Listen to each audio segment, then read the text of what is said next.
Population growth का कोई भी क्वेश्चन आ जाए कि मतलब पॉपुलेशन ग्रोथ पे कुछ भी आ जाए तो वो आप इससे लिख सकते हैं। जो भी मैं बताऊंगा हो सकता है कि मैं इसके सिवा नोट्स के सिवा भी कुछ बोल दूँ, तो that would be a very good information to add in answer.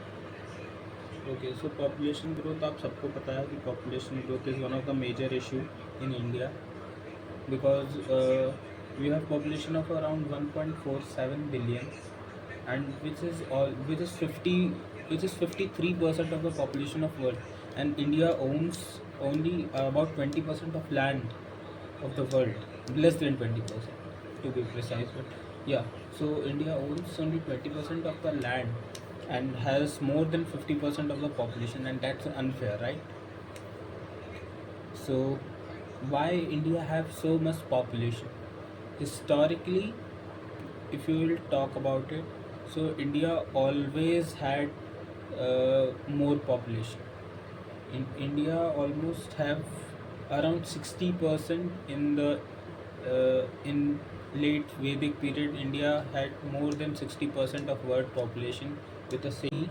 So India almost had around 61 population in the late Vedic period.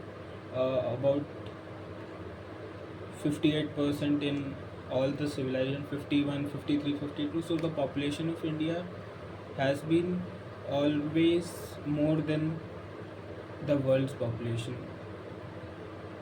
Like, and China has around 30% of the world's population. It's all because of the greatest alluvial plain, the Indo-Gangetic plain.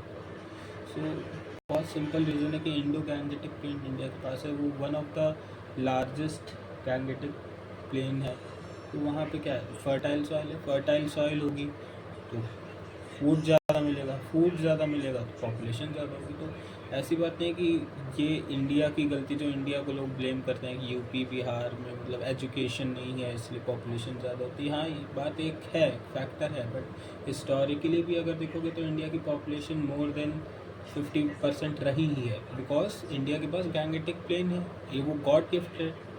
सो इसलिए India की population ज़्यादा हुई है। तो basically जो इतना ज़्यादा blame किया जाता है कि पॉपुलेशन कंट्रोल नहीं है, वो गलत है। और इस समय अगर मैं करंट की बात करूँ तो जो पॉपुलेशन ग्रोथ का रेशियो है वो कम होता जा रहा है, वो डिक्लाइनिंग फेज में है इस समय। अगर करंट सिचुएशन की बात करेंगे तो पॉपुलेशन ग्रोथ एक बहुत बड़ा इशू नहीं है जितना बड़ा उसको बना दिया गया है। बट ईवीएस में अगर बात करें पॉपुलेशन ग्रोथ की, सो ये पॉपुलेशन क्या होती है, कोई assembly of organism of same species that live in a particular area at a particular time is called population. हम लोग ह्यूमंस हैं, हम लोग इस समय इंडिया में रह रहे हैं, तो हम ह्यूमंस ने एक सिविलाइजेशन टाइप बना ली, तो वो हो गई पॉपुलेशन।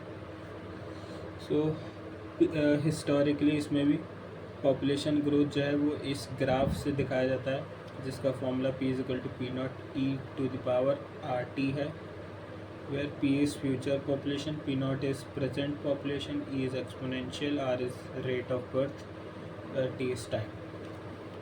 एंड R का formula birth rate upon death rate plus immigration minus emigration. Okay, तो ये कर्व है जिसमें लैग फेज़ है, ये एक्सपोनेंशियल फेज़ है, ये स्टेशनरी फेज़ है, इसको एसिम्पटोट बोलता है, ये डिक्लाइनिंग फेज़ है। तो हिस्टोरिकली जब देखा गया तो हिस्टोरिकली पॉपुलेशन ग्रोथ का कर्व इस तरह का पाया गया across all the civilisation, Indus valley, Mediterranean and all the civilisation. तो इस तरह का कुछ कर्व बनता है पॉपुलेशन ग्रोथ का, ठीक है। तो एक्सपोनेंशियल फेज़ में क्या होता है, रैपिड ग्रोथ होती है, बर्थ रेट ज़्यादा हो जाता है और डेथ रेट कम हो जाता है। ओके, स्टेशनरी फेज़ में पॉपुलेशन स्टैगनेंट रहती है, इसमें बर्थ रेट डेथ रेट बराबर होता है ऑलमोस्ट, इसलिए वो स्टैगनेंट फेज होता है। तो एक जे कर्व भी है हिस्टोरिकली पॉपुलेशन ग्रोथ को मेज़र करने के लिए। सो कुछ केसेस में क्या होता है कि पॉपुलेशन बहुत अचानक से बढ़ जाती है और फिर बहुत अचानक से डिक्लाइन कर जाती है।